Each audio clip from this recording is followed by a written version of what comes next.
Isang mapagpalang umagang muli sa ating kapatiran, lalo na po yung mga nasa bahay at nagpo-follow po ng ating gawain kada linggo.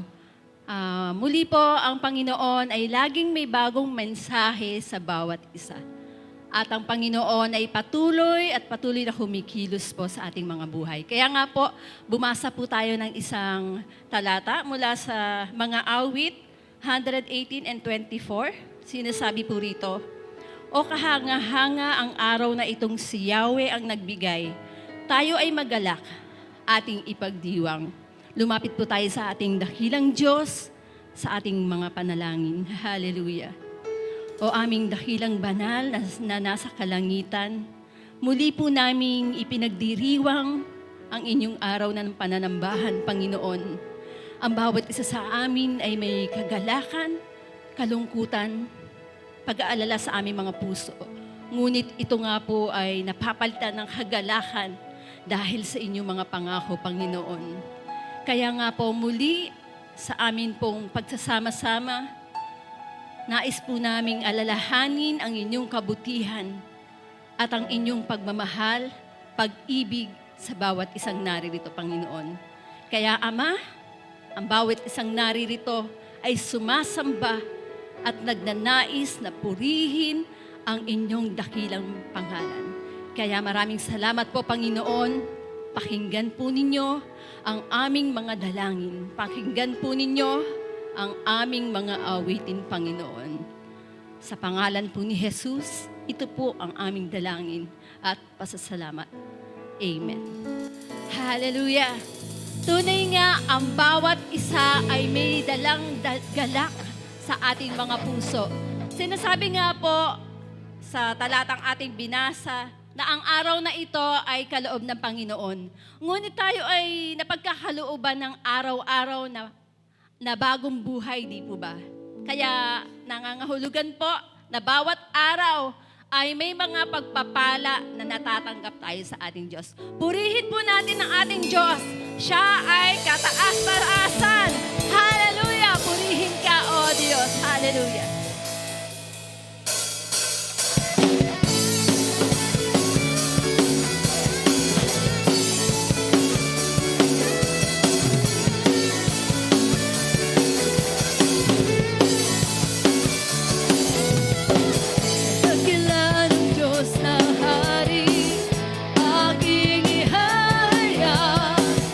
Magpakailanman ng awit ay magpasalamat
Yes, Lord God.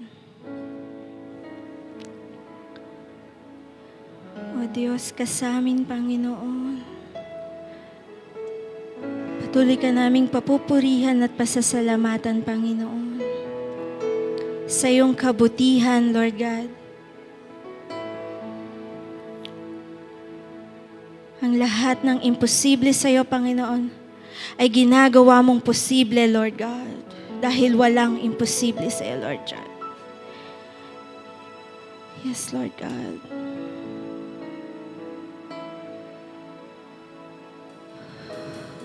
O Panginoon, patuloy kaming magpapasalamat, Lord Jesus. At patuloy namin ibabalik ang glory sa iyo, Lord God. Hallelujah, Jesus.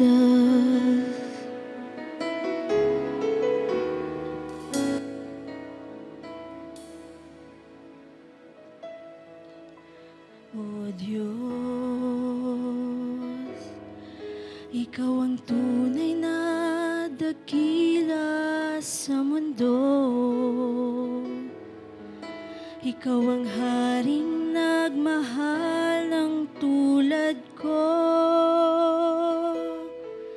Ginawa mong lahat, pag-ibig mo ay tapat at wagas. O Diyos, wala nang papantay sa kabutihan mo. Ang ngalan mo'y itataas sa buhay ko. Sundin ang loob mo, iparinig ang nais mo. Sa lahat ng panahon, Diyos ka sa amin. Sa lahat ng oras, nariyan para sa amin. Panginoong Yesus, purihin ka. Dakilain ka sa buhay ko, aming Ama.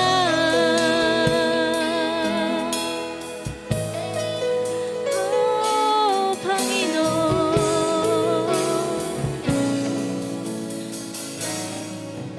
O Diyos, Ikaw ang tunay na dakila sa mundo. Ikaw ang haring nagmahal ng tulad ko.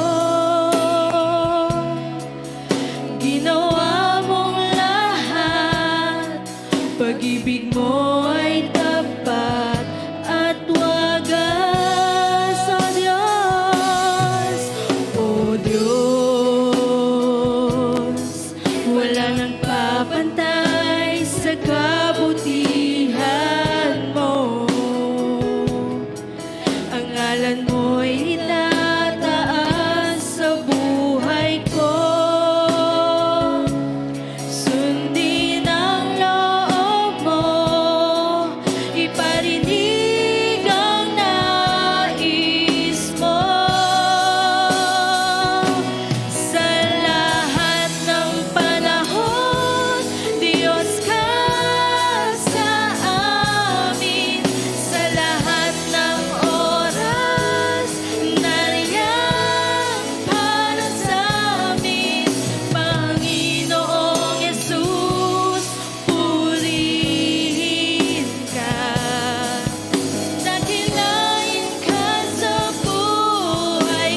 kagandahan.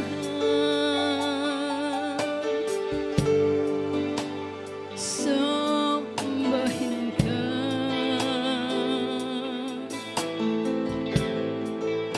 sa iyong kabutihan. Purihin ka, O Diyos, ang ngalan mong banal ay luwalhatiin. Panginoon, itataas ka namin ngayon at kailanman, magpawalang hanggan. Sambahin ka sa iyong kagandahan, sa iyong kagandahan.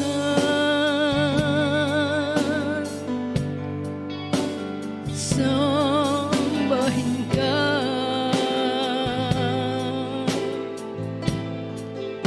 sa iyong kabutihan.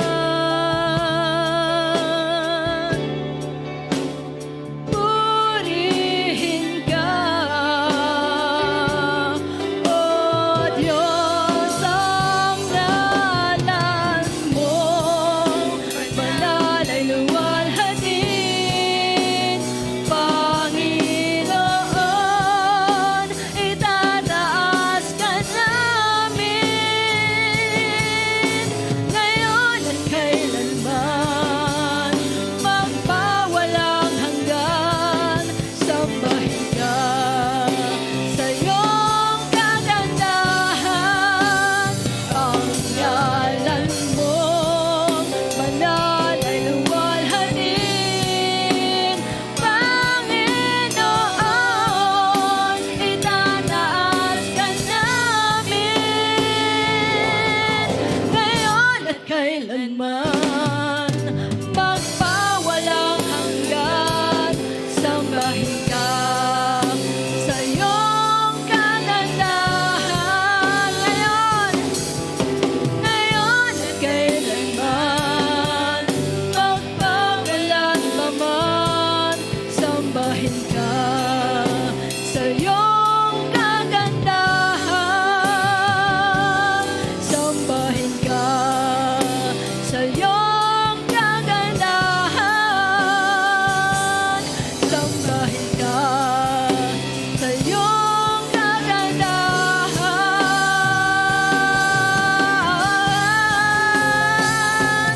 Amen.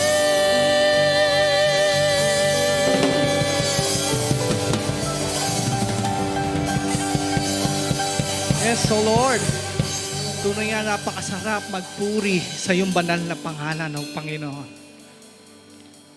Because you are worthy to be praised, O God. Tunay nga, Panginoon, sa lahat ng panahon, sa lahat ng oras, Ikaw ay aming Diyos. Hindi mo kami pinababayaan. Hindi pinagkukulang man, O Lord. Maraming pong salamat, O Lord. In spite po na aming pong pinagdaraanan, Ikaw ay aming Diyos. Maraming pong salamat, O Panginoon. Ikaw ay tunay na dakila, tunay na mapagmahal, tunay na napakabuti. At tunay, Panginoon, wala po kaming magagawa kung Ika'y malayo sa amin. Higit sa lahat, Panginoon, Ikaw ay lagi naming kailangan. Maraming pong salamat, Panginoon, sa lahat ng biyaya na lagi po naming natatamo sa iyo. Tunay nga po, Panginoon, na ang salitang pasasalamat ay kulang, Panginoon, sa iyong kabutihan, sa iyong pagmamahal, O Lord.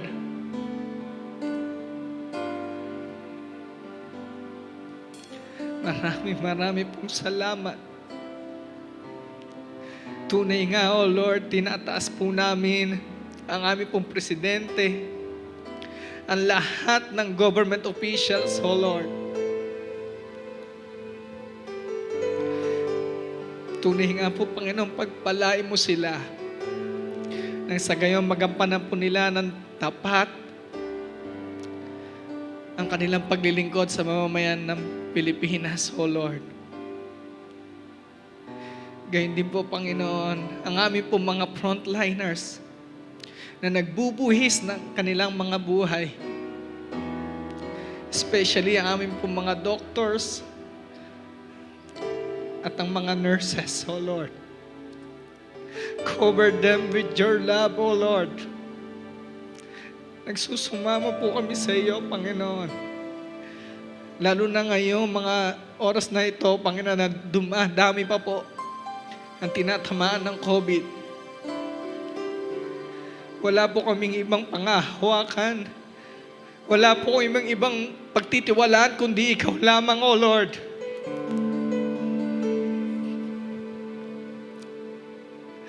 Protektahan mo po sila, O Lord God. Gabayan mo po sila. Gayon din po, Panginoon, ang bawat pamilya.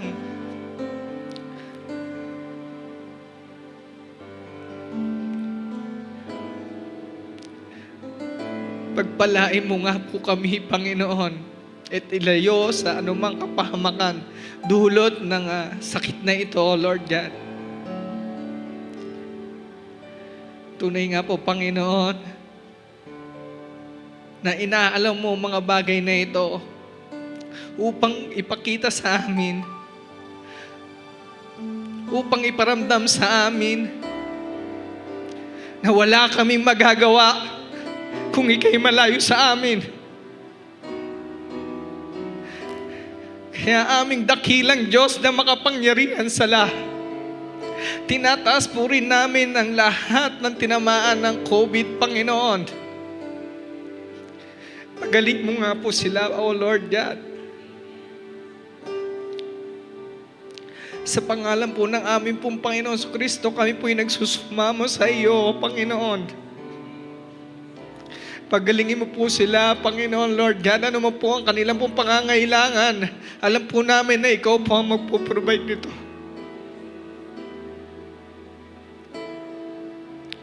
Marami po salamat, O Lord God. At tanging dalangin namin, Panginoon, ang sapat na kunawaan. Open our spiritual ears, spiritual eyes, Panginoon, sa aming pong maririnig na mensahe, sa maghahatid na mensahe, Panginoon. Tunay nga po, Panginoon, dalangin namin na itago mo po siya sa iyong likuran, O Lord God, upang sabay-sabay kaming mapagpala, Panginoon, sa iyong banal na salita. Marami pong salamat, Panginoon. At dinadalangin rin po namin, Panginoon, ang aming pong mga kapatid na nanonood sa kanilang bahay, O Lord God. Pagpalain mo nga po sila, O Panginoon. At patuloy na gabayan, O Lord God. Tunay nga po, Panginoon, ikaw po nakakaalam ng lahat. Batid mo ang aming pong iniisip, ang aming nasa laman ng aming pong mga puso, Panginoon. Kaya kung ano man po, Panginoon, nakikita mong karumihan sa bawat isa sa amin, ito po'y tinataas po namin sa iyo, Panginoon. Patawarin mo kami sa aming pong mga sala. Marami pong salamat, O Lord God.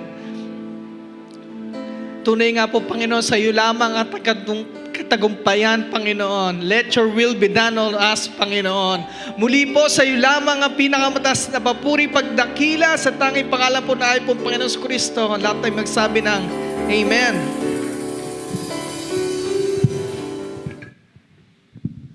Praise the Lord. Isang magandang umaga po muli sa ating lahat. At tunay nga po na ngayon po ang huling linggo at huling araw din po ng buwan, sa buwan po ng Mayo. At tunay nga po na ngayon din po ang last days ng ating pong ECQ. So praise God. Ano ho? So patuloy ho tayo na nagpapasalamat sapagkat alam ho natin ang Diyos po ang patuloy na kumikilos. No? At ngayon pong umaga, ay tunay nga po pinupurihin natin ang Panginoon sa kanyang kabutihan na kailanman hindi ho nahahadlangan ang kanyang pong mga salita. Alam mo natin na marami hong kaparaanan ho na upang ang kanyang po kabutihan sa pamagitan po na kanyang mga salita ay may pahayag because we know how important it is for into our lives, especially into our spiritual lives, ano ho, yung pong kanyang pong mga salita. So once again, this morning, let us continue to put our hearts truly and focus ourselves into the living God na in spite ng ating pong mga ganito pong kalalagayan, I do believe na ito po ay magkakaroon po ng mga changes sa mga susunod na mga panahon, na mga araw, kagaya ho ng ating pong naranasan. It started last March at nakikita po natin sa ngayon na may mga pagbabago po. So wag lamang ho tayong manghinawa sa mga patuloy ho natin panandalangin. Ang Diyos po'y kumikilos sa bawat isa na dumudulog po sa Kanya, lalong-lalo po yung pong mga tao sa pusong panandalangin. Kaya minsan pa, sa umagang ito, ay tayo po'y dadako po sa Kanyang mga salita sa aklat po ng unang Pedro chapter 4 from verse 12 to 19. Sabi po sa magandang balita, Biblia or version, sa verse 12, mga minamahal, huwag na kayong magtaka sa mabibigat na pagsubok na inyong dinaranas na para bang ito'y di pangkaraniwan. Sa halip, mag-alala kayo sa inyong pakikibahagi sa mga paghihirap ni Kristo upang maging lubos ang inyong kagalakan kapag nahayag na ang kanyang kaluwalhatian. Pinagpala kayo kung kayo'y kinukutya dahil kay Kristo sapagkat sumasa inyo ang espiritu ng kaluwalhatian, ang espiritu ng Diyos. Sa 15, huwag nawang mangyaring magdusa ang sino man sa inyo dahil siya'y mamamatay tao, magnanakaw, salarin o pakialamero. Ngunit kung kayo'y magdusa dahil sa pagiging Kristiyano, huwag ninyong ikahiya ito, sa halip magpasalamat kayo sa Diyos sapagkat taglay ninyo ang pangalan ni Kristo. Dumating na ang panahon ng paghuhukom at ito'y magsisimula sa sambahayan ng Diyos. At kung sa atin ito magsisimula, ano kaya ang magiging wakas ng mga hindi sumusunod sa magandang balita ng Diyos? Tulad ng sinasabi ng kasulatan, kung ang taong matuwid ay napakahirap maligtas, ano kaya ang kahinatnan ng mga makasalanan at hindi kumikilala sa Diyos? Kaya nga, ang mga nagdurusa ayon sa kalooban ng Diyos ay dapat magtiwala sa lumikha at magpatuloy sa paggawa ng mabuti. Ang Diyos ay laging tapat sa kanyang pangako. Tayo po ay sandaling dumulog sa pananalangin. Muli nga po, dakilang Diyos o aming Ama, karapat-dapat ka sa pagsamba. Karapat-dapat ka sa papuri. Karapat-dapat ka sa mga aming pong mga pasasalamat sapagkat sa bawat araw po ng aming pong buhay, nakaranas man kami, O Diyos, ng mahirap na sitwasyon. Nang magsimula po itong COVID-19, ay tunay nga po, alam namin, hindi ka tumitigil, O Diyos, sa iyo pong pagkilos. At ang kapangyarihan mo ay patuloy po naming naranasan. Alam namin, ang iyo pong pinakamainam na dahilan sa mga pangyayaring ito, ang siya lagi pong nangyayari at ito, Panginoon, ay pinagpapatuloy mo na mangyari sapagkat ito ay kalooban mo. Dakilang Diyos, makitawan nawa namin patuloy na ikaw po, O Diyos, ang makapangyarihan po sa lahat at sa ganang amin, huwag kaming manghinawa na magtiwala po sa iyo. Kaya po sa pagkakataon nito, ipaubayan niyo po sa pamagitan po ng iyo pong banal na Espiritu na magbibigay po sa amin ng pangunawa sa iyo pong mga salita na aming Panginoon tatanggapin upang kami, Panginoon, makapagpatuloy na may kasiglahan sa aming pong buhay habang kami, Panginoon, ay nandito pa at alam namin ang layunin mo ang siyang patuloy po na mangyayari. Kaya po sa dakong ito at maging po sa mga nasa kanya-kanyang mga bahay na nakikinig, nanunood, ay ikaw po, Panginoon, ang patuloy pong kumilos. Ikaw po, O Diyos, ang magpala sa bawat isa na alam namin, Panginoon, anuman ang kanila pong kalalagayan, sa bawat isa po sa amin, iisang Diyos ang tumutugon, kundi ikaw. Salamat po. Ito po'y amin dalangin sa pangalan ng Panginoong Hesus. Amen and amen. Ngayon pong umaga ay tunay nga pong tatalakayin ho natin ang isang paksa na kung saan hindi ho nalalayo sa ating pong binasa. Kaya nga po, this morning, the title of this message is that Learn to Embrace suffering. Learn to embrace suffering. Halayon natin na matuto tayong yakapin, yung pong mga pagdurusa, yung pong mga paghihirap, yung pong mga pagtitiis when it comes to the word suffering. So this is our last days ng ECQ. If I'm not mistaken, ika-76 na kaarawan ng ECQ. At by tomorrow, ay tunay nga po tayo ay GCQ na. So, purihin ang Panginoon. Sabi ko nga po kanina, talaga pong kumikilos ang Panginoon. Ang kanyang kapangyarihan ay dumadaloy, kumikilos. Alam natin sa lahat ng mga pangyayaring ito, siya ho ay Diyos na mabuti. So, sa anuman pong kadahilanan na tunay nga po na nangyari po ito, Diyos ho ang may akda at ang sa atin po ay patuloy po magtiwala. Ang ating po dakilang Diyos ay nasa Kanya po ang lahat ng kapangyarihan at ang Kanyang lahat ng katapatan na patuloy pong kumikilos po siya sa ating po mga buhay upang siya po ay ating pong patuloy na papurihan at bigyan po ng parangal. Hindi po naging madali para po sa atin ang mga pangyayaring ito, yung pong COVID-19. Again, hindi po naging madali. Napakahirap po yung ating pong mga naranasan.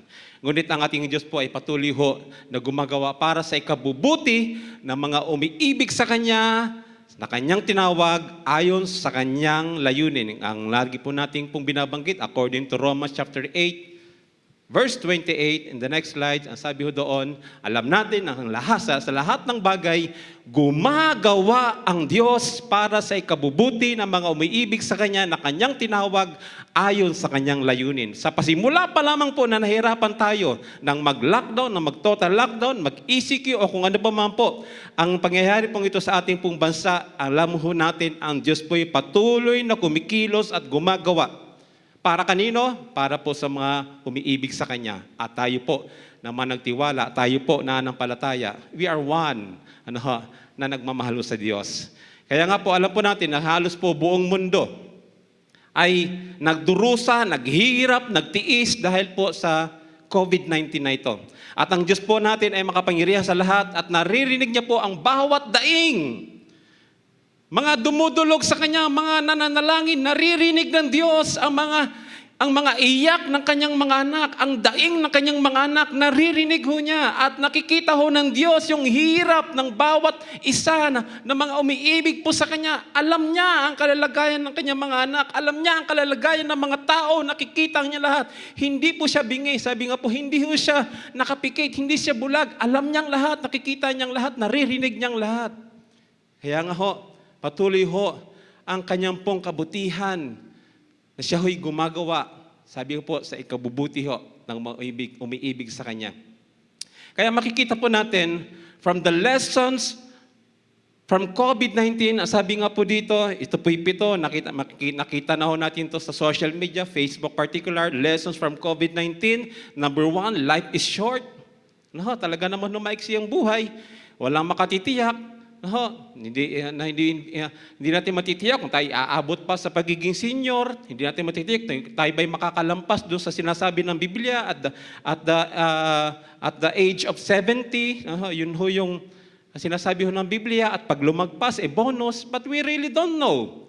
So, kaya ho ngayon, medyo na-appreciate ho natin yung pong buhay sa ngayon. Sabi sa number 2, death is sure. Talaga naman ho, palagi natin sinasabi, ay tiyak po ang kamatayan. Ang pangatlo, jobs are temporary.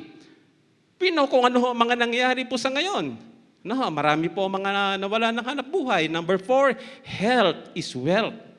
Ito ho ang iniingatan ho natin. Kaya nga po, ang ating pong Department of Health, even po ang WHO ay patuloy po nagpapaalala patungkol po sa ating kalusugan. Nagpapaalala na palagi ho nating palakasin ang ating pong mga lupang katawan. So we try our best para po yung ating pong physical na katawan ay maging maayos. Tomorrow is not promised. Hindi ho, wala po makatitiyak. Eternity is at hand. Okay? Alam mo natin what we are waiting for.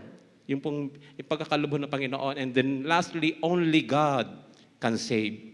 Tanging Diyos lamang po ang makakapagligtas. These are the lessons we experience, and I do believe marami ho ang nakaka-appreciate ho nito.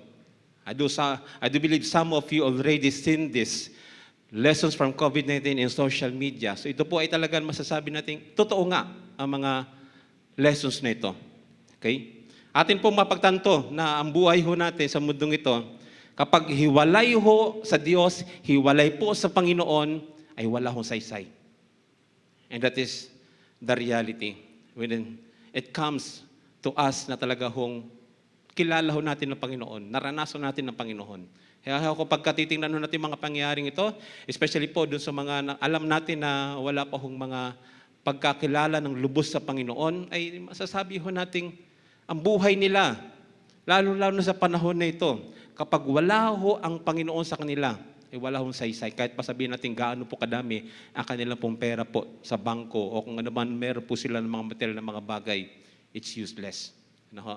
So ilang beses natin dito na tinatalakay na anihin ho ang yaman ng mundong ito kung mapapahamak naman po yung ang kaluluwa. Ang mga peligro ho sa sakit, kawalan ho ng sapat na pinansyal, mga broken relationship, ay mga ilan lamang po ito na mga hamon ho sa buhay. Hamon ho na talaga pong araw-araw at ito po ay common na mga nararanasan ho ng tao. Marami po tayo mga pagdadaanan ng mga challenges in life, mga sufferings in life, mga pagdadaanan ho na pagdurusa, mga paghihirap, mga pagtitiis. Marami po tayong mga pagdadaanan sa buhay. Ano ba ang sinasabi ho ng Biblia tungkol po sa ating pong pagdadaanan na ito?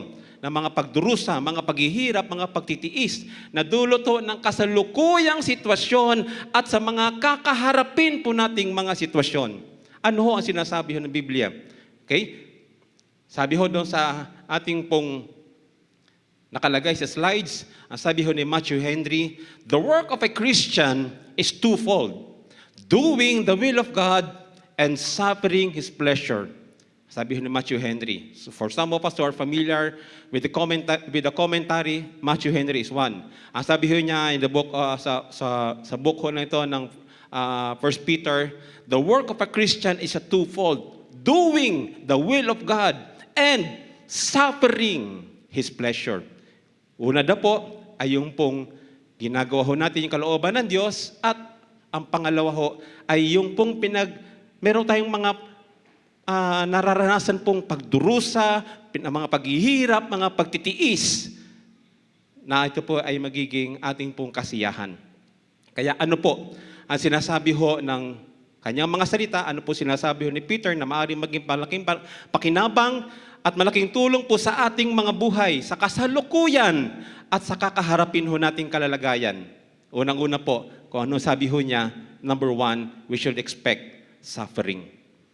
For several times ho, na minsan ay hindi lamang po ito unang beses ko na na-encounter at the same time po already been shared na kung saan yung pong suffering or pagtitiis, paghihirap o pagdurusa ay dapat po nating itong asahan na. Ang sabi ho ng Biblia sa verse 12, mga minamahal, huwag na kayong magtaka sa mabibigat na pagsubok na inyong dinaranas na para bang ito'y pangkaraniwan. Huwag na daw po magtaka. Ang sabi ho ni Peter, huwag na magtaka na huwag na kayong magtaka sa mga mabibigat na pagsubok na inyong dinaranas na para bang ito'y di pangkaraniwan. Huwag na tayong magtaka sa kung ano man pong ating pong mararanasan po. It might be ho, this is new, but I do believe there will be more na maaari pa tayong maranasan. It might be something new naman, aside from COVID. Meron pa rin ho tayong maranasan. While we are here on this earth, I do believe marami pa po tayo. Maaari po meron tayong mga common na naranasan ng mga pagsubok at meron din po tayong mga aasahan pa na mga pagsubok. Pero sabi ho ng Biblia, huwag na magtaka. Darating at darating po. We should expect the Christian life not just to be full of blessings, but also to be full of trials and suffering. Huwag lamang ho natin asahan na pag sinasabi yung mga Kristiyano ay punong-puno ng pagpapala. Totoo naman ho, marahil po kung yun ay pinangahawakan natin, ang pagpapala po ay marami pong pictures, marami pong sumisimbolo, maraming pong symbols na kasi hindi lamang po pagdating po sa salapi, ang pagpapala po ay maaari po sa kalusugan o sa marami pang mga bagay. Ang pagpapala po ay ating inasahan, pero hindi lamang po pagpapala ang ating inasahan, kundi pagpapalo, maging po pagtitiis, paghihirap, pagdurusa ay kasama po sa ating pong dapat pong asahan bilang mga manampalataya. Katulad nga ho, sinasabi ho, sa 1 Peter chapter 1, verse 6 to 7, na kagaya ho ng ginto, dito ho tayo, hinahalimbawa ho ng Panginoon, ito'y dapat ninyong ikagalak. Kahit na maaring magdanas muna kayo ng iba't ibang pagsubok sa loob ng maikling panahon. It might be ho, maikling panahon, nakasan yung ating pong kalalagayan sa kanya, because that is true. Life is short. Ang ginto, bagamat nasisira, ay pinapadaan sa apoy upang malaman kung talagang dalisay. Gayon din naman ang inyong pananampalataya, na higit na mahalaga kaysa ginto ay sinusubok upang malaman kung ito'y talagang tapat, sa gayon kayo'y papupurihan, dadakilain at parangalan sa araw na mahayag si Jesucristo. Our life po ay katulad ho ng ginto na pinapadaan sa apoy. Na alam mo natin ang ang sinusubok ko dito yung ating pong pananampalataya.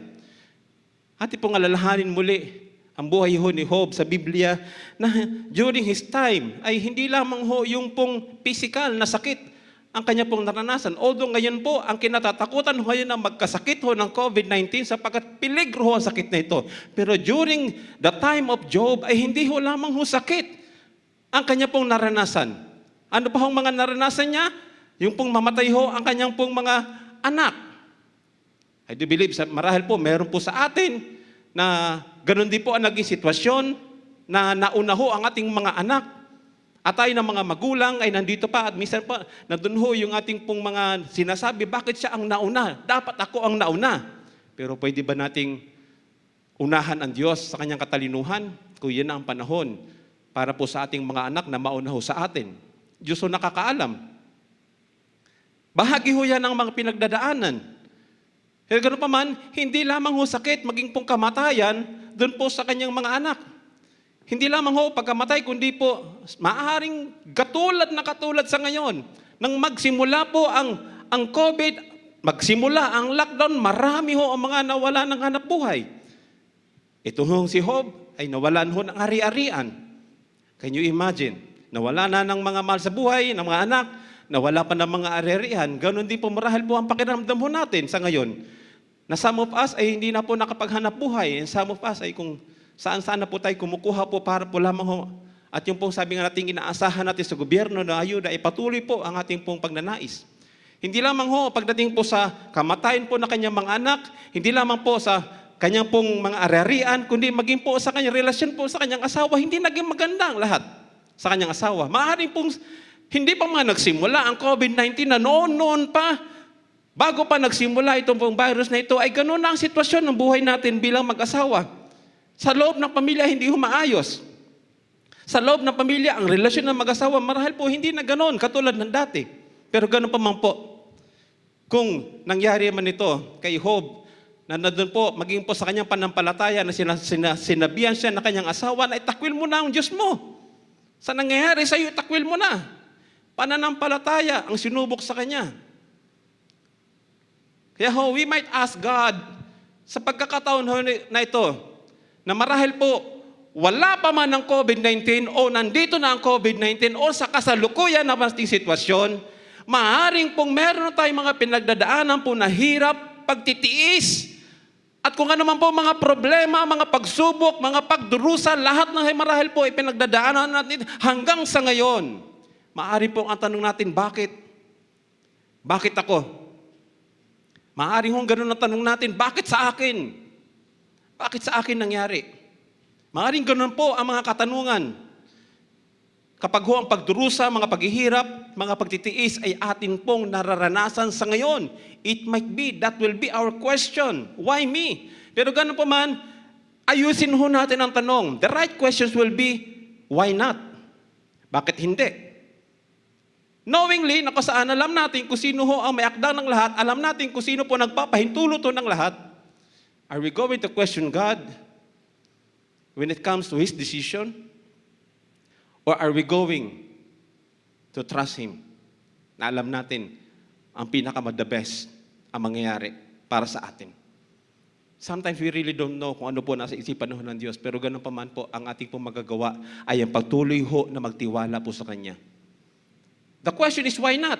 Why not? Paano kung yun ang siyang magre-refine ng ating karakter? Kaya niya pinahintulot?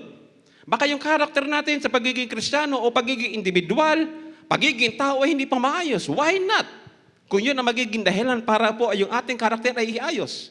Why not mangyari ang isang bagay para tayo ay ilagay ng Diyos mula po sa ating po pagiging mapagmataas o ang pagkilala natin sa buhay natin na masyadong mataas ang kilala natin sa buhay natin, sa sarili natin, baka yung mga pangyayaring ito na siya nagdadala po sa atin para tayo ipakumbabaho ng Diyos. Bakit hindi? Bakit hindi? Saan maaring pong yun po ang nagdadala po sa atin upang maging sensitibo po tayo sa kanyang tinig kaysa sa ating mga sarili pong mga tinig na siya nangunguna. Na ang ating pong hinahad kung ano ho ang kanya pong nais at hindi ho yung nais natin. Why not? Na mangyari po mga bagay na ito. That is why it is not strange that we must endure trials and sufferings. Nang ang COVID-19 po ay lumabas at dumating sa marami po mga bansa, marami po ang mga bansa ang nasorpresa. Bakit ho? Bakit po natin masasabi na sorpresa? Pagkat sila ho ay hindi nila inasahan na magiging ganito ang resulta. Can you imagine na kung saan ang affected po ay ang economy? Economy are down, physical and spiritual aspects are affected. Because of unpreparedness, because of unexpected situations, many nations, marami po sa mga bansa ay hindi ho nila inasahan na ganito pala magiging resulta ho ng COVID-19. But for us, tinanga po natin, pagdating po sa ating pong education system na meron po tayo, hindi po ba ngayon ay nagbago? Yung iba ay ayaw nang nila papasukin, yung iba nagsasabi, wag munang magbukas ang klase. Although ngayon ay by tomorrow ho ay magkakaroon na enrollment na. Ay hindi ibig sabihin po wala ho magiging pagpasok ho ng school year 2020 to 2021. Magpapatuloy pa rin po. Meron lamang pong pagbabago. Can you see na kasaan, hindi po ba hindi natin inaasahan yung mga bagay na ito? Yung mga pangyayaring ito na idudulot po ng COVID-19, but for us Christians, mga mananampalataya na, dapat po, meron na ho tayong kaisipan na sadyahong darating po mga bagay dito. Hindi lamang ho natin naging alam yung detalye. Yung details po naman ng mga pangyayari, hindi lamang ho natin po naging alam, sapagkat Diyos lang nakakaalam. Pero gano'n pa man, ang sabi ho ng Panginoon, wag na kayong magtaka. Yun po ang pinaparating sa atin na may mga bagay maharap po na mga mangyayari na hindi po natin kuminsan po inaasahan at hindi natin alam.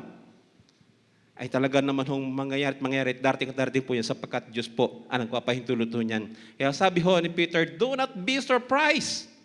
Huwag na kayong magtaka sa mga pagsubok na ating po mga pagdadaanan, anumang pong klaseng pagsubok, individual, personal, relational man po ito, even po ito organization, kahit man po tayo, within the community, saan man tayo naroon, again, we will experience suffering in life.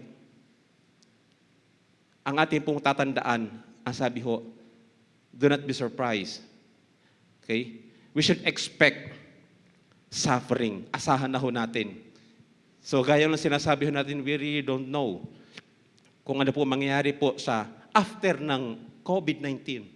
Pero gano'n pa man po, ang isang taong handa na kung ano man ang ipagkakalubho ng Diyos, ay kahit po, meron po mga peligro, pero panatag ho tayo. Meron pong kapayapaan sa buhay at sa puso natin, sapagkat alam natin kung sino ang Diyos natin.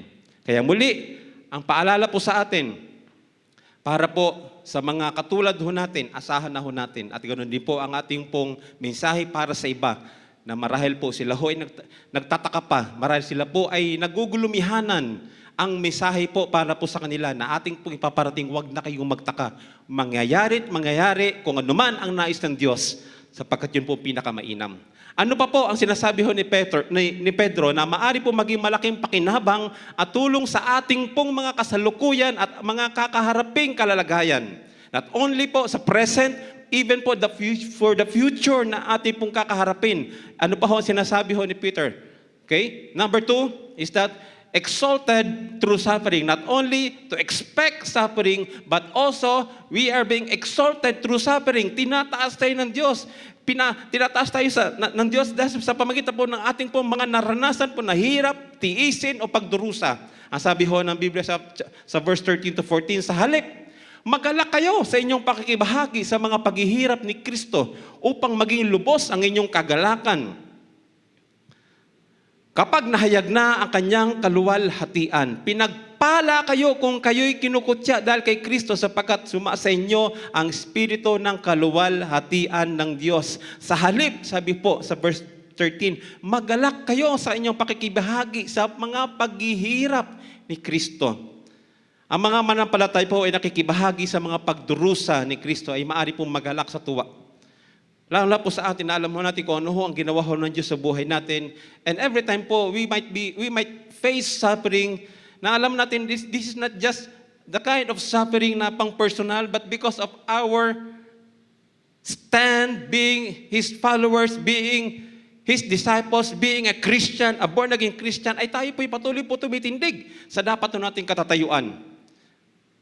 Sabi ho, believers who take part in the suffering of Christ also will take part in His glory. Ang mga manampalataya who take part in the suffering of Christ will also take part in His glory. Dito na po papasok yung pagiging Kristiyano ho natin. Yung pagiging mananampalataya ho natin kay Kristo. For sharing the suffering of Christ ay meron pong dulot ho nito. Yung nakikibahagi po tayo sa anumang pong naging paghihirap ni Kristo, ang dulot nito para po sa atin ay kagalakan. Sabi ho na James chapter 1 verse 2 and 3, mga kapatid, magalak kayo kapag kayo'y dumaranas ng iba't ibang uri ng pagsubok. Dapat ninyong malaman na naging matatag ang inyong pananampalataya sa pamagitan ng mga pagsubok. Speaking, being a Christian, it might be, aside from this kind of suffering na nahihirapan po tayo sa buhay ho natin ito because of this COVID-19 or whatever difficulties po na ating pong naranasan, speaking being a Christian na meron po sa buhay nating espiritual na tayo po ay nahihirapan at dahil po sa ating pagtitiwala po sa Diyos at pakikipag-isa po sa ating pong Panginoon Kristo na tayo po bilang mga ambartaya ay tunay nga po. Ang Diyos po ang patuloy tumubos sa ating pong makasalanan kaya ho tayo naging ganito ho tayo ng mga manampalataya dahil nalaman ho natin ang katotohanan patungkol po sa kanyang ginawa sa buhay ho natin. Kaya nga ho, na dun ho ang patuloy po na pagpapaalala na mga kapatid, magalak tayo kung tayo may dumaranas sa iba't ibang uri ng pagsubok. Dapat ninyong malaman na nagiging matatag ang inyong panampalataya sa pamagitan ng mga pagsubok. Ito po'y pagsubok espiritual sa pagiging Kristiyano. Paninindigan o marahil po na nagiging matatag tayo sa ating pong mga desisyon sa pagiging Kristiyano. It might be relatedly sa ating pong kinagagalawan sa ngayon. Na meron po tayong desisyon na bahagi nito ng ating pong pagtindig sa katotohanan sa kanyang mga salita na nagdesisyon tayo dahil ito ang katotohanan at ito ang tama, ito ang dapat na sinasabi ho ng Diyos. At maaaring po meron pong umuusig sa atin na ganun pong gawin natin ng mga bagay pero nanindigan tayo sa tama dahil yun po ang sinasabi ho ng Biblia o sinasabi ho ng salita ng Diyos. Mga kapatid, magalak ho tayo. Magalak ho tayo kung ganoon man po ang ating pong naranasan. Kaya ang pagpapalala pa rin po ni James in verse 12, sabi ho niya, pinagpala ang taong nanatiling tapat sa kabila ng mga pagsubok sapagkat matapos niyang malampasan ang pagsubok, tatanggap siya ng gantimpala ng buhay na ipinangako ng Panginoon sa mga umiibig sa Kanya. After po ng mga trials, after po ng mga sufferings, we know kung ano po ang kasunod ho nito. Yun po ay reward ho ng Diyos. Alam mo natin, ito po ay pagkakaloob ho ng Panginoon. Not only that it brings joy into our life, but it also brings fellowship with Christ. Ang sabi ho ng Philippians chapter 3 verse 10. Ang tanging hangarin ko ngayon ay lubusang makilala si Kristo, maranasan ang kapangyarihan na kanyang muling pagkabuhay, makibahagi sa kanyang mga paghihirap at maging katulad niya sa kanyang kamatayan. Nandun po, yung pong it is continuous sharing in the suffering of Christ na it brings us into the fellowship with Christ. Yung pong sinasabi niya, makibahagi sa kanyang mga paghihirap. For sharing in the suffering of Christ, not only it brings us into fellowship, but it also brings us into the glory of Christ. Ang sabi ho ng Romans 8, verse 17. At yamang mga anak tayo, mga tagapagmana ng Diyos at kasamang tagapagmana ni Kristo, sapagkat kung tayo'y kasama niya sa pagtitiis, tayo'y makakasama niya sa kanyang kaluwalhatian. It brings us, with our suffering, it brings us to the glory of Christ. Not only that, it reigns us with Christ. And reigning with Christ, ang sabi po sa 2 Timothy chapter 2, verse 12, kung tayo nagtitiis ng hirap sa mundong ito, maghahari din tayong kapiling niya. Kapag itinakwil natin siya, itatakwil rin niya tayo. Ang paalala po sa dito ho, na kung tayo nagtitiis ng hirap sa mundong ito, na katulad po ng ating naranasan sa ngayon, because we stand, kung sino po tayo as His follower, as believers, as a Christian, as we stand, kung sino po tayo sa kanyang harapan, ay alam ho natin na maghahari din tayong kapiling po niya. We will be on His side. Yun po ang nais pong iparating. God allows our sufferings. Sa mga nangyayari, God allows it. Ano man pong naranasan natin ito, God allows it. Okay? Hindi ito pinahintulot po dahil sa panahon o no, hindi. Inalaw ng Diyos. Lahat ng yan ay nasa kamay ng Diyos at inalaw ho niya. God allows it. And it points us back to the suffering of Christ. Kahit saan man ho tayo po galing, ano man po mga pagdurusa, ano man po mga pagtitiis, ano man po ang mga paghihirap po natin sa mundong ito, ang sabi ho ng Biblia in Romans 8 verse 18, para sa akin, ang sabi ni Paul, ang mga pagtitiis natin ay kasalukuyan. Natin sa kasalukuyan ay hindi maihahambing sa kaluwalhatiang ipapahayag sa atin balang araw. Okay? Ganun na lamang ho ang lakas ng loob ho na sabihin ho ni Paul, yung nasa puso niya, na para sa kanya, yung hirap, yung pagdurusa, yung mga sufferings, yung mga pagtitiis, na kanya pong nararanasan, alam mo natin na kanyang pong mga naranasan bilang pagsunod po sa Panginoon. Sabi niya dito, sa kasalukuyan ay hindi po mahihambing sa kaluwalhatiang ipapahayag sa atin balang araw. We really don't know. The same as well kung ano ho ang nandun po na naghihintay po sa atin. Dahil nakikita ho lamang ho natin yung pong mga nakikita ng ating mga mata. We really don't know what is the reward of God. We really don't know what is the promise of God into our lives. But as we continue to stand na bilang mga Kristiyano, ano man pong mga pagdurusa, ano man pong mga hirap, ano man pong mga pagdadaanan natin pagtitiis, we are also being exalted because we are continue doing this as we have faith in God. Yung pong ginawa niya dahil siya ay nagtagumpay. Na sa kanya mga salita, pinanghahawakan natin, yun din po ang ating pinanghahawakan. At with that po, maaaring po tayo nakakaranas po ng anumang po mga sufferings, but we are being exalted by God. Natutuwa ho siya sa atin. Sabi nga po natin, the last time po na meron po tayong tinalakay yung pong commendation ng Diyos. Natutuwa siya, ipinagmamalaki niya tayo na bagamat meron pong ganito pong mundo, na masamang mundo, pero ang kanyang mga anak ay nagpapatuloy sa pagtitiwala sa kanyang mga salita at sa kanyang mga pangako. Ayun po ang ating pong patuloy ho nilalais. Ang sabi ho ng 2 Corinthians chapter 4 verse 17, ang bahagya at panandaliang kapighatiang dinaranas namin ngayon ay magbubunga ng kagalakang walang hanggan at walang katulad. Yan ay katulad din po ng sinabi ho niya dito pa sa Romans 8:18. Ano ho? Yung pong patuloy na ipagkakalubho ng Panginoon. We are being exalted through our sufferings. Whatever sufferings we are experiencing right now, we are exalted by God dahil po ang ating pong pagtugon ay naaayon po sa kung ano ho ang ibig ho niya. Ano pa po ang sinasabi ni Peter na maaaring maging malaking pakinabang at tulong po para sa atin sa kasalukuyan at mga kakaharapin pa ho nating kakalagayan. Ho. Sabi po sa pangatlo, not only that we should expect suffering, not only that we are being exalted by our suffering, but we should evaluate our suffering. In 1 Peter chapter 4 verse 15 to 16, huwag nawang mangyari magdusa ang sino man sa inyo dahil siya'y mamamatay tao, magnanakaw, salarin o paki-alamero.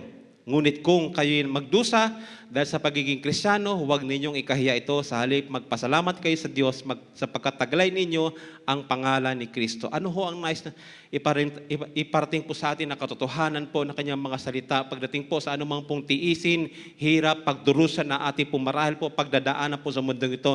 Ang sinasabi ho lamang ho dito na kung meron man tayong mga pagdurusa, meron man tayong mga paghihirap, meron man tayong mga pagtitiis, ay ang nais po ng Diyos, nagtitiis tayo, naghihirap tayo, nagdurusa tayo sa pagiging tama, sa pagiging righteous, sa pagiging anak, at hindi tayo nagdurusa sa pagiging makasalanan, sa pagiging mahamatay tao, sa pagiging salarin, sa pagiging pakialamero. Yung po mga bagay na ginagawa ho ng mundong ito, na meron pong tinatawag na consequence, ay yun ho, ay ayaw ho ng Diyos na ating pong maranasan. Bagamat the same suffering, word na suffering, but it is the fruit. Doon po sa ginawang mali, it is the consequence.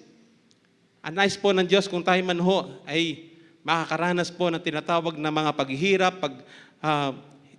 pagtitiis, pagdurusa ay yung pong dahil po tayo naging mga Kristiyano. We make sure it is because we are Christian in which we have an opportunity to glorify God. As Paul wrote, in evidence of the righteous judgments of God, that you may be counted worthy the kingdom of God, for which you also suffer. Ang sabi po sa 2 Thessalonians chapter 1, verse 4 to 5. Kaya nga, ipinagmamalaki namin kayo sa lahat ng mga iglesia ng Diyos dahil sa inyong pagtitiis at pananampalataya sa gitna ng mga pag-uusig at mga kahirapang dinaranas ninyo. Paul is speaking to believers na maaaring katulad din po natin sa panahon ngayon na nakakaranas po ng tinatawag hong mga hirap, pagdurusa, kahirapan, pag-uusig. Kung meron mang umuusig po sa atin sa pagiging Kristiyano natin. Sabi ho niya, ay nandun po kanyang pagpapasalamat sapagkat nandun po yung word ng pagtitiis sa mga dinaranas po nila.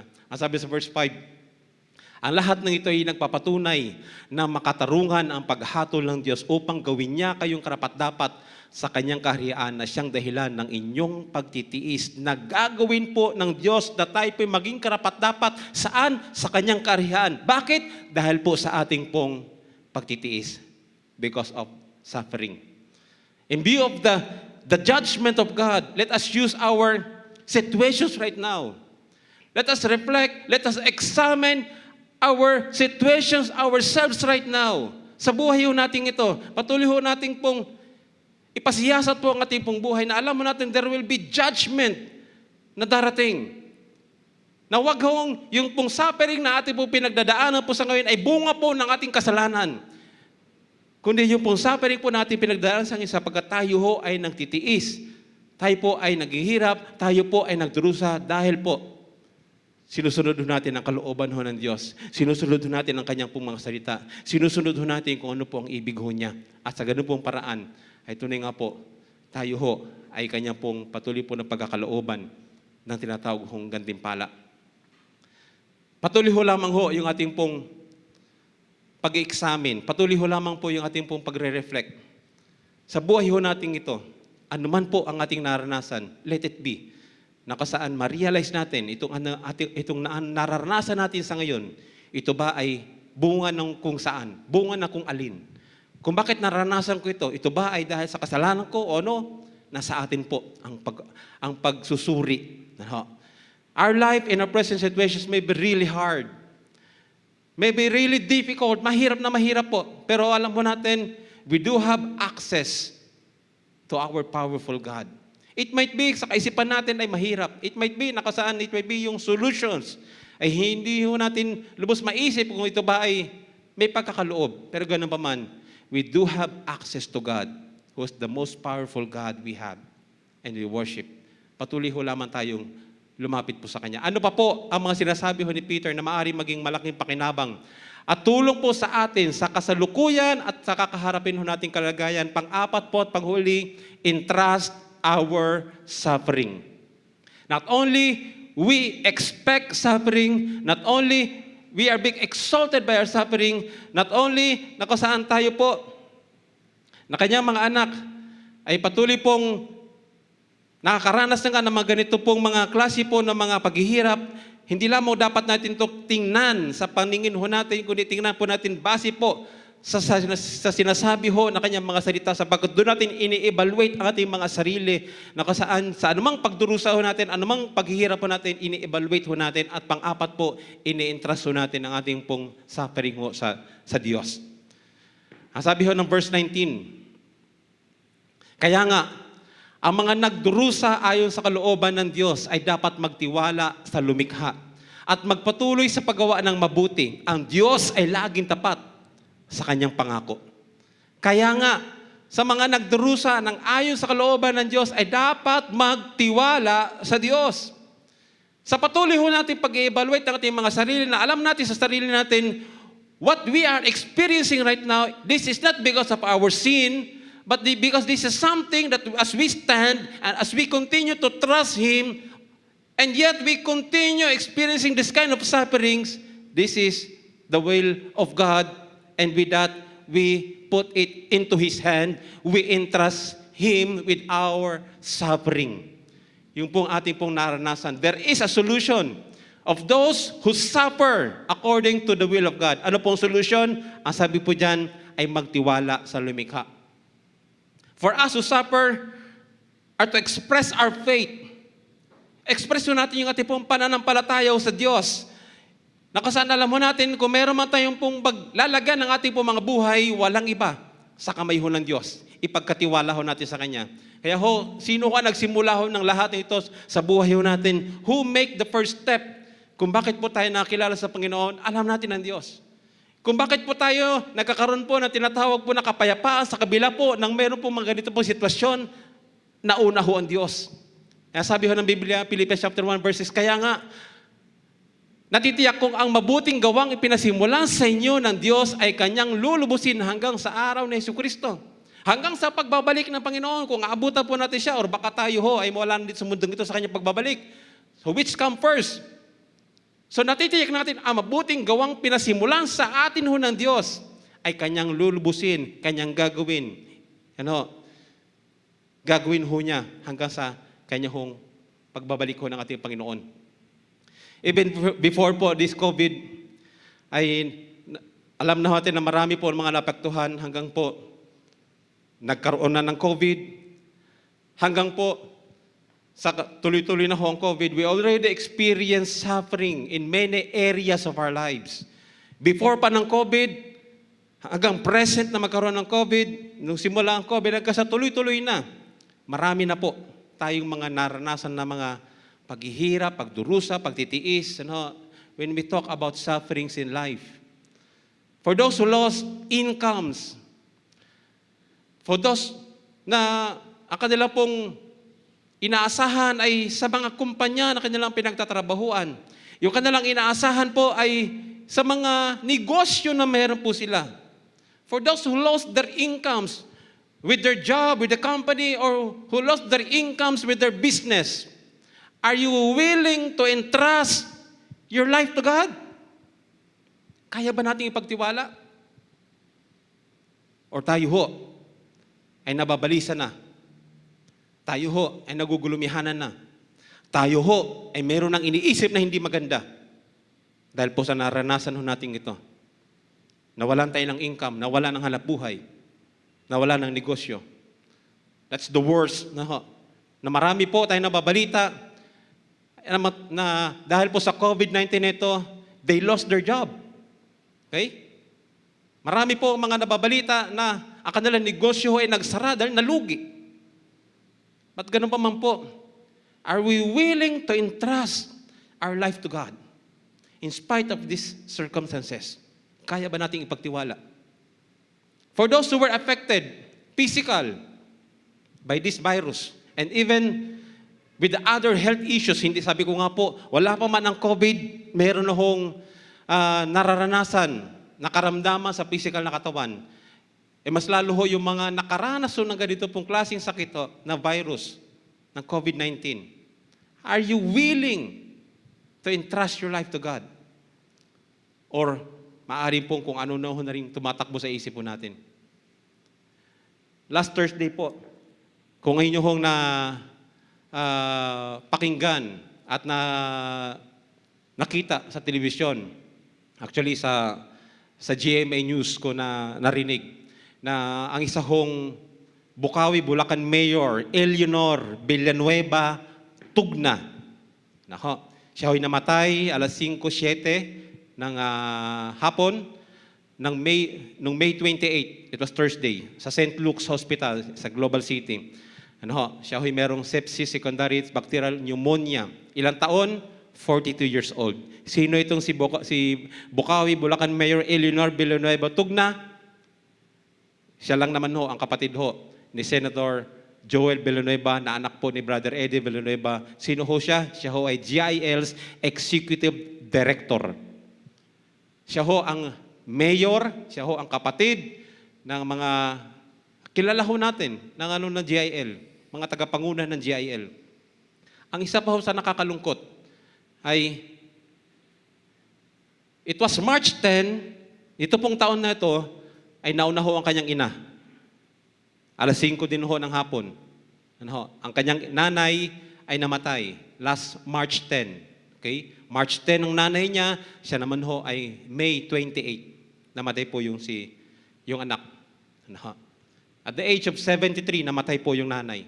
At the age of 42, namatay yung anak. Can you imagine that?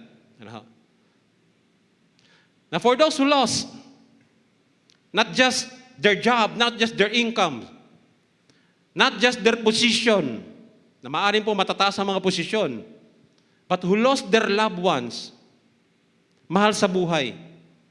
Yes, meron hong mga nauna na Bible character katulad ni Job. But this is the present situations. It happens during this time of pandemic. Na ako po naniniwala, meron pong mga totoong istorya ng mga nangyari aside from this, sa buhay po ng mga Villanueva. Who are this person? Di po ba? This person ay mga faithful na nagpapagamit sa Diyos.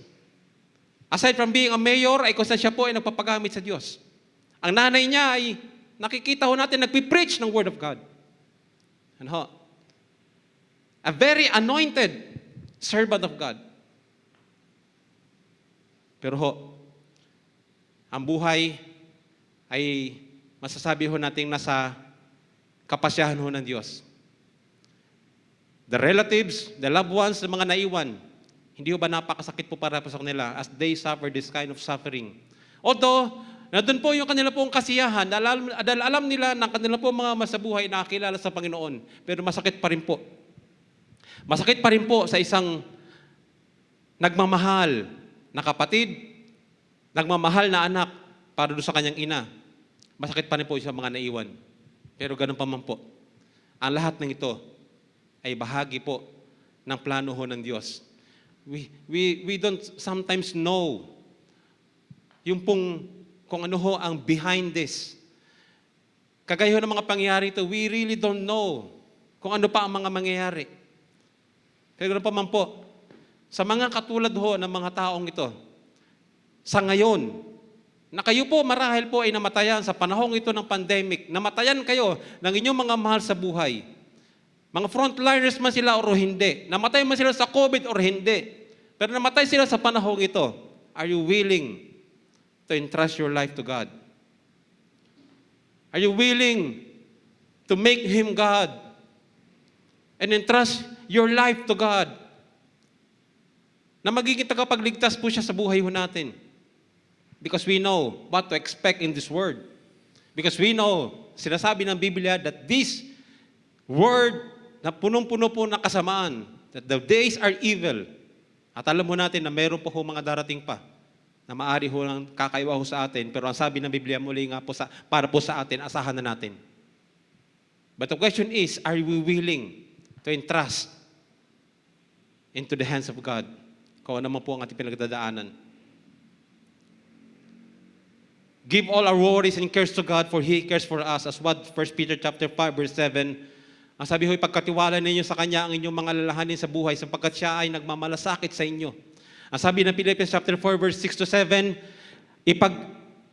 huwag kayong magbalisa tungkol sa anumang bagay, sa halip, hingin ninyo sa Diyos sa lahat ang inyong kailangan sa pamagitan ng pananalangin may pasasalamat. At ang kapayapaan ng Diyos na hindi kayang maunawaan ng tao ang siyang mag-iingat sa inyong puso at pag-iisip dahil sa inyong pakikipag-isa kay Kristo Jesus, sa ating pong pakikipag-isa, sa ating pong pagtayo sa katotohanan na kanyang mga salita, sa ating pong pagkilala at pagtanggap na pagsuko natin ating mga buhay sa ating Panginoon sa Kristo. Maaari anuman ang mga naranasan ng iba ay mararanasan po natin. Anuman ang suffering nila, magiging suffering din po natin. Asahan na ho natin na meron po mga darating sa buhay po natin. Pero ang tanong po, are we willing to entrust it into the hands of God? God is saying to us, next, God is saying to us right now, my child, you are worrying too much. Remember who I am. There's nothing too hard for me. You may not see it, but everything will work out in the end. Have faith. Napakasarap po. Nang ganun po ang pananalita at mensahe po sa atin ho ng Diyos. Na nagsasabi sa atin, anak, maaring nagwo-worry tayo, masyado tayong nagwo-worry, masyado tayong nababalisa, pero alalahanin ho natin siya, kung sino ho siya. Walang mahirap po sa Kanya. Hindi man ho natin marami po nakikita kung ano ho ang naging pong pangyayaring ito, kung bakit nagkaganito, hindi man natin nakikita, maging po ang kasunod po nito. Pero sabi ho, but everything will work out in the end. Ang sabi, have faith. Manampalataya ho tayo. Patuloy ho tayong magtiwala. Patuloy tayong pagkatiwala sa kamay ho ng Diyos. Sa ngayon, nahihirapan po tayo ng mga pinatitigil po sa mga bahay-bahay. Yung iba po ay hindi pa rin po pinapalabas. Maaaring pong nahihirapan tayo sa ngayon. Na gustong-gusto na ho natin talaga ho lumabas. Pero sabi ho ay stay at home muna. Kahit po JCQ, yung po mga minor, yung po mga stay at home muna. Yung mga senior, stay at home muna. Maaaring po yung ating po pagnanais na magtipon ho ng maramihan ay kung saan hindi pa marami pinapahintulutan that we should stay at home. But we should learn to embrace this kind of suffering. Na matutunan ho natin yakapin. Yung pong paghihirap na ating po pinagdadaanan sa ngayon, matutunan natin yakapin yung pong pagtitiis na ating pong kinakaharap. Matutunan natin pong yakapin yung ating po pinagdadaanan na ito. Maaaring pong sa atin na mga pinapahintulutan lumabas at meron pong gustong puntahan at nahihirapan po sumakay at ang ginagawa po yung naglalakad. Yung iba po, para lamang po makapaghanap buhay, ay lumalakad ng napakalalayo. Kahit po anong pong hirap na pinagdadaanan ho ng isa para lamang po magawa ho yung pagnanais na makalabas o makabili, magawa ang pagnanais na makapaghanap buhay, lumalakad na napakalalayo. Let us just continue to embrace this kind of suffering. Ano man pong mati pong pinagdadaanan itong hirap, yakapin na lamang ho natin. Yakapin na ho natin itong ano man pong new normal na ito para po sa atin. Let us continue to embrace this. Yung iba ho, may mga sasakyan nga, makikita natin sa social media, ay talaga naman nagre-reklamo. Nakakarating nga sila kung saan, nagre-reklamo naman dahil sa tindi ho ng traffic. Why not embracing this kind of situations we have right now? And continue to thank God. Continue to thank God na, well, we're still alive, although matraffic lang. We're sitting on our car, although matraffic lang. Why should not thank God? Why we should not embrace this kind of suffering na ating pong naranasan sa ngayon? Tanggapin na lamang ho natin. And with that, ang response ho natin ay hindi po pagko-complain, kundi po pagpapasalamat. Because we try to embrace this kind of suffering. Para po sa mga naghahanap buhay, para po sa kabubuhay ng pamilya, at para po sa pang-araw-araw ng mga pangailangan, ang iba po talaga naman sa ngayon, ay umaasa na lamang po sa relief. Yung iba ho ay talaga kung ano-ano ginagawa para lamang po matustusan ang pangailangan ng pamilya. Mahirap sa kung mahirap dahil yung iba po ay nawala ng hanap buhay na dati po ay hindi ganon ang yung trabaho ay maluwag, ngayon po ay naging mahirap. Yung pong pag-a-apply pa lamang ay napakahirap. Pero ganon pa man, we are in these situations, why not embracing this kind of situations? Why not embracing this kind of sufferings we are experiencing right now? We have so many sufferings. We have so many mga pagtitiis, mga paghihirap, mga pagdurusa in life. Both physical and spiritual. But let us learn to embrace this kind of suffering. Let us continue to embrace. Yakapin na natin. Dahil alam natin, there is God. Gaya ng nabanggit kanina, na He is faithful to His promise. Tapat siya sa kanyang po mga pangako. Patuloy ho, nawa makita ho natin sa buhay ho natin. Ano man po ang ating pong naranasan itong hirap o pagdurusa o mga pagtitiis, yakapin ho natin ng buong puso na alam natin, hindi tayo pababayaan ho ng Diyos. Na kahit po sa ganito pong sitwasyon ng COVID-19 o kung ano pa man po na darating, mapa-personal, mapa-individual, mapa-corporate, mapa-kung saan man ho tayo, ay tunay nga po, ang paalala ho sa atin, kailanman hindi ho mawala yung pong mga tinatawag na mga sufferings na yan. Dahil yan po yung atin ang inaasahan na. Pero ganun pa man, kung yan ay inaasahan na ho natin, yakapin na ho natin. Dahil muli, ang Diyos po, ang kasama ho natin sa patuloy ho nating pagyakap at patuloy ho nating maranasan na mga pagsubok, na mga suliranin, na mga problema, na mga suffering, o ano pa man po, ang nararanasan na bawat isa po sa atin, in physical or in spiritual, let us continue to embrace this kind of suffering. Let us come into the presence of the Lord. Lumapit po tayo sa Kanya. And this morning, it is a challenge for us, mga kapatid. A challenge that the Lord knows our situations. The challenge is, are we going to put our trust? Are we going to entrust ourselves sa Kanya po mga kamay? Or yung kamay pa rin po natin ang pinapakilos natin? I am not saying na hindi na tayo magle-labor. I am not saying na hindi na tayo gagawa, hindi na tayo kikilos. But this is something that is more than we can do. Because we are saying na wala tayong magagawa kung wala ho siya. Wala tayong magagawa kung wala ho yung kapangyarihan ho ng Diyos. Once again, we have this peace sa buhay natin. Nandun yung pong kapayapaan, kapanatagan, na sa kabila ng ang mundo ay nakakaranas ng hirap, meron tayong kapanatagan. Dahil alam natin kung sino ang Diyos sa buhay natin. Dahil alam mo natin kung ano magagawa niya sa buhay natin. Dahil alam mo natin kung sino ho siya na makapangyarihan po sa lahat. Kung sino ho siya na matapat. Makiisa po kayo sa pagdulog at paglapit po sa Diyos. Makiisa po kayo ng taos puso. Maaring sa ngayon ay lumalapit ka na sa panalangin. Mabuti po ang iyong ginagawa sa ngayon.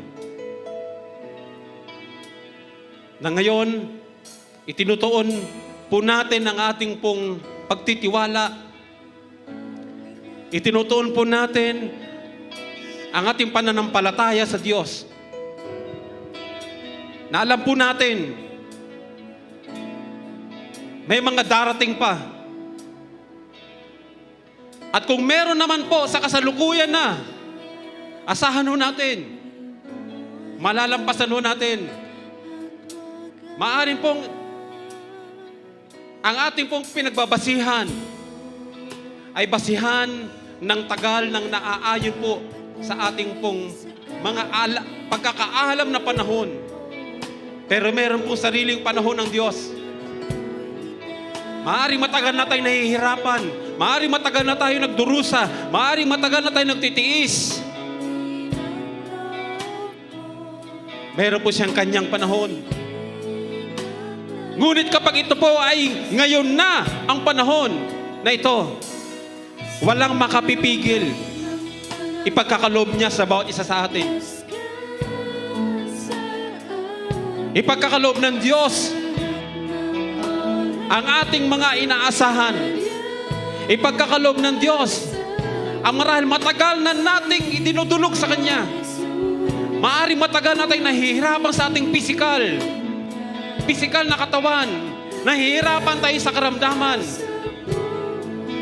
Maaaring nahihirapan tayo sa ating sitwasyon na ang kalalagayan natin ay kulang na kulang pagdating sa pangailangan ng pamilya. At maaring sa panahong ito, isa ka sa nahihirapang lubos na naapektuhan na pangyayaring ito ng COVID-19. Huwag ko tayong manghinawa. Do not give up on trusting the Lord. He knows our every situation. He knows what to do. He knows what to give. And He knows what is best for us na Kanyang mga anak. But right now, we just continue to call the name above all name, the name of our Lord Jesus Christ, that in Him nothing is impossible. The name of our Lord Jesus Christ, in Him He can do all things to us. Yes, Lord. We praise you, Lord. We praise you for who you are. We praise you for your goodness. We praise you that you did not abandon us. We praise you did not leave us nor forsake us. Your love remains. We praise you, Lord.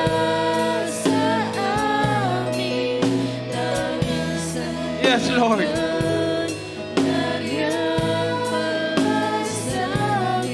Purihin ka, O Diyos, na sa bawat anak mo, taos puso na lumalapit po sa iyo. Ikaw po, O Diyos, ay Diyos na aming maaasahan. Natunay nga po, Diyos, kapag nakikita mo ang buong puso, ang taos puso naming paglapit po sa iyo. Walang alinlangan, O Diyos, ipagkakaloob mo sa pananampalataya namin sa iyo. Walang alinlangan at walang makapipigil sa iyo upang ang katugunan ng aming mga inilalapit sa iyo sa panalangin ay tunay nga po, Diyos, iyong ipagkakaloob. Na hindi lamang kami, Panginoon, patuloy po makaranas ng katugunan para po sa aming pong pang-pisikal na mga katawan, kundi po nandun po ang aming pagnanais na maranasan po namin ang pagtugon para po sa aming pong pang-espiritual na mga buhay. Na alam namin, O Diyos, ito ang pinakamahalaga sa lahat. Dahil ano po ang silbi na mga bagay sa mundong ito kung ang aming naman po mga buhay ay tunay nga po mapapahamak. Kailangan ka namin, O Diyos. Kailangan ka namin. Kaya po muli po namin ipinagkakatiwala po sa iyo ang aming pong mga sarili sa oras na ito. Sa sino man na nakikisa sa panalangin ito, lumalapit po sa iyo. Ikaw, O Diyos, ang tutugon at hindi ang tao. Ikaw, O Diyos, ang patuloy na magkakaloob at hindi ang tao. Maaring gagamitin mo ang tao, pero unang-una sa iyo, O Diyos, nanggagaling ang lahat. Dahil ikaw ang pinagmumulan ng lahat. Dakilang Diyos, sa anumang pong mga nararanasan ng iyong mga anak sa oras na ito, sa mga nakikinig sa oras na ito, tunay nga po, kami po'y nagkakasama-sama at nagkaisa na sa iisang pangalan, pangalan ng aming Panginoong Hesus, ay tunay nga po, kakatagpuin niyo po ang iyong mga anak na lumalapit po sa iyo sa oras na ito. O Diyos na dakila, lubos po ang aming pagpapasalamat dahil muli namin sinasabi, hindi kami nagsasalita sa hangin, kundi nagsasalita kami sa Diyos na tunay nga na makapangyarihan sa lahat. Nagsasalita kami sa aming pinagtitiwalaan. Nagsasalita kami sa aming pinupuri. Nagsasalita kami sa aming sinasamba. Na bagamat hindi nakikita ng aming po mga physical na mga mata, pero tunay kang Diyos sa aming po mga buhay. Kumikilos ka sa kaparaanan ng ibig mo. Kumikilos ka ng naaayon sa nais mo. At tunay nga po sa panahon mo, ay tunay nga po Diyos mangyayari. Dahil ito po ang iyo pong ipagkakaloob. Kaya po saganang amin o Diyos sa lahat ng iyong mga anak, kami ng iyong mga anak, ay tunay nga po namin pinagkakatiwala po sa iyo ang aming po mga buhay na ikaw ang mag-iingat sa amin sa pang-araw-araw na aming Panginoon ginagawa ang aming pong mga buhay na ikaw po ay aming pinaparangalan, na ikaw po ay aming pinupuri, na ikaw ay aming sinasamba, na aming tinutugunan ang pangailangan po ng aming mga pamilya, ng bawat isa Panginoon na naghahanap buhay. Tunay nga po naghahanap buhay ng marangal. At tunay nga Panginoon sa mga nagnanais po, ay tunay nga po Panginoon, ikaw ang magkakaloob para po doon sa mga naapektuhan po at nawalan ng hanap buhay. Maaring meron po sa ngayon na sila po ay isa sa mga nawalan ng mahal sa buhay. O Diyos na dakila, walang ibang mga aliw kundi ikaw. Kulang ang salita ng tao, kulang ang salita namin upang aluin po sila. Pero ikaw ay dakilang Diyos na mga aliw, nakakatagpo upang aluin po sila at pagkalooban po ng kapayapaan sa kanila pong nararanasan sa ngayon na sila man marahil ay naapektuhan at nawalan ng mahal sa buhay. Muli nga po Diyos, ikaw ang Diyos ng bansang Pilipinas. Ikaw ang Diyos ng buong mundo.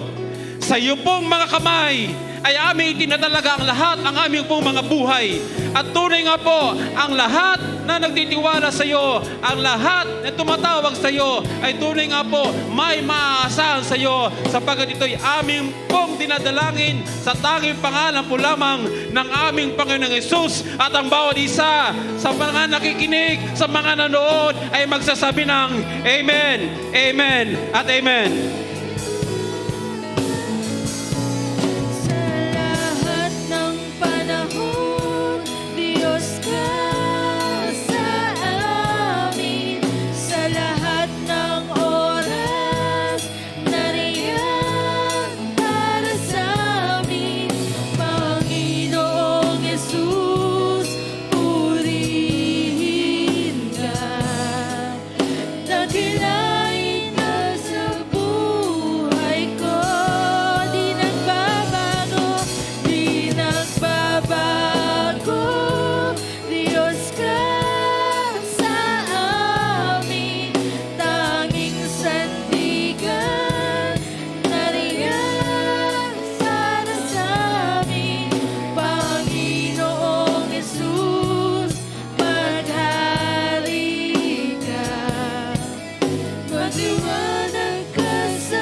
Yes, Lord God. Malang araw po sa bawat isa sa ating lahat. Patuloy po tayo nagpapasalamat sapagkat hindi man po tayo nagkakasama-sama sa pagtitipon upang sumamba sa Panginoon, ay patuloy naman po tayo nagpapahayag ng Kanyang salita sa pamamagitan po ng broadcast na ito.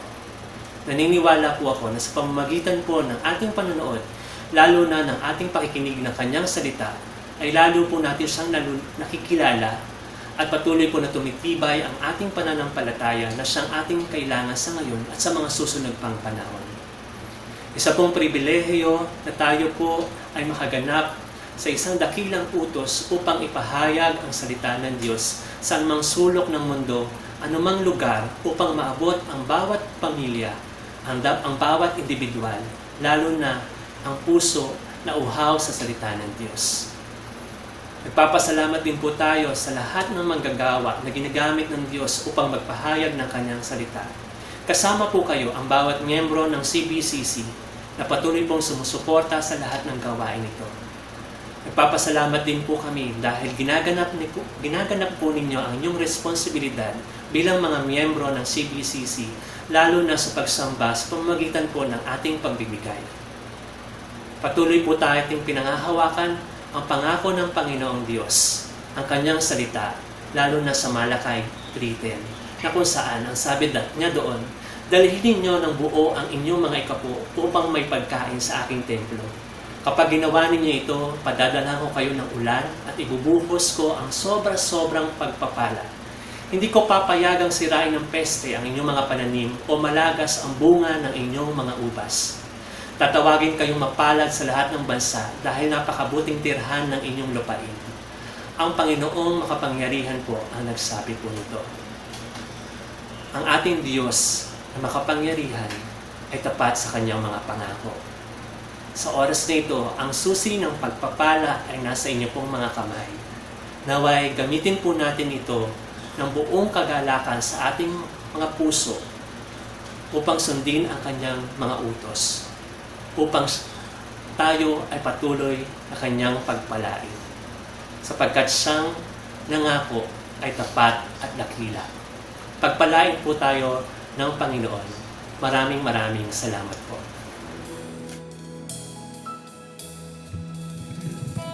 Amen. Praise the Lord. God is good all the time, and all the time, God is good. At maraming salamat sa Panginoon sa buhay po ng ating elder sa paghahatid na napagandang mensahe sa atin. Praise the Lord. At gusto po namin i-extend ang aming pong pasasalamat, ang taos puso naming pasasalamat sa lahat ng tumugon with regards sa giving, their tithes and offerings sa ating po mga kapatid na bagamat hindi po tayo nagkikita-kita, nagkakasama-sama at sa anumang paraan ay ipinagkakalob ninyo ang inyong mga handog sa ating Panginoon. Tayo po'y manalangin. O aming Diyos na dakila at makapangyarihan sa lahat, kami po ay nagpapasalamat, Panginoon, sa aming pong mga kapatid na in spite po na aming pong pinagdaraanan na ito po hindi naging hadlang upang hindi po maipahatid, Panginoon, ang kanila pong mga handog sa iyo, Panginoon.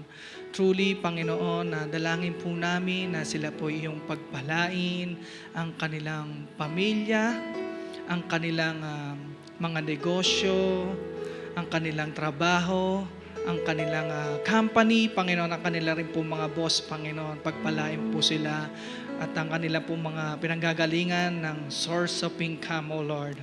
Gayun din po, Panginoon, dinadalangin rin po namin ang aming po mga kapatid na sa mga panahon nito, Panginoon, ay nagiging pagsubok po, Panginoon, ang kanila pong mga financial, Panginoon.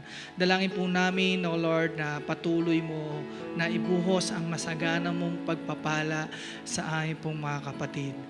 O aming Diyos na dakila, tinataas po namin ang mga tithes and offering na ipinagkaloob ng aming pong mga kapatid na ito po ay pawang magamit lamang upang para sa ikakalago ng iyong gawain. Maraming po salamat sa iyo ang papuri, pagdakila sa tanging pangalan po ng aming pong Panginoon Kristo. Amen and amen. Amen. Praise the Lord. Tayo po'y dumako na sa ating pong announcement. Ang live streaming po na inyo pong napapanood, ito po ay tuloy-tuloy tuwing Sunday at tuwing 9 a.m. ng umaga. Patuloy po tayong tumutok sa ating pong live streaming at kung ito po ay hindi nyo po napanood at ito po ay na-miss nyo, ay pwede nyo naman po itong i-replay gamit ang Facebook Digital Watch Party. Ayan. At huwag niyo po itong kakalimutan na i-share din po upang mas marami po ang mapagpala. At huwag din pong kalimutan na ito po i-like ang ating Facebook page na Kabuyaw Bible Christian Church. At kinagagalak po namin na kayo po ay amin pong maipanalangin kung kayo po may mga prayer requests ay wag po kayong mahiyang mag-comment or i-message din po kami. At patuloy po tayong tumutok sa ating daily devotion and prayer tuwing 10 ng umaga. And in cooperation with the CCJM call to pray to our nation, fight against COVID-19, Our church is assigned to pray daily from 10 a.m. to 11 a.m. Together, we shall overcome. Amen. At sa mga nagnanais po na magkaroon ng Bible study online, ay wag po rin po kayong magkatubili o mahiyang i-message po kami or makipag-ugnayan po sa ating po mga per area group chat. Ayan. Maraming po salamat. God bless po at stay home and keep safe po. Tinatawagan ko po si Elder Mar para po sa ating doxology and prayer and benediction.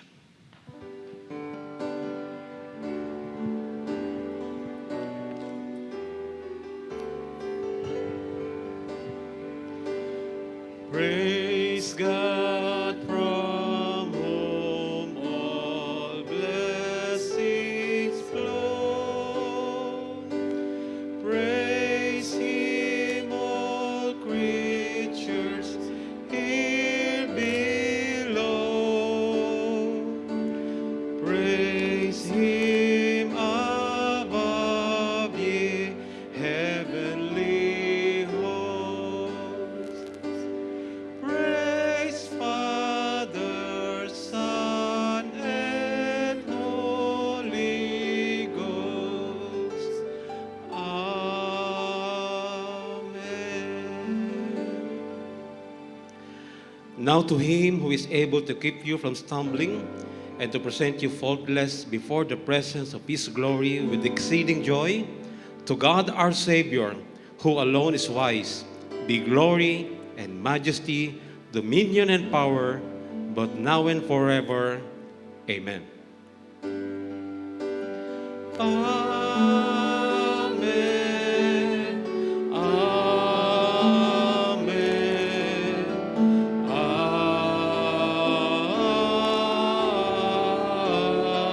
Amen. Praise God. And once again, learn to embrace suffering. Hallelujah. Yan, patuloy nating ibalik ang ating pasasalamat at ang ating papuri sa ating dakilang Diyos sa buhay. Hallelujah!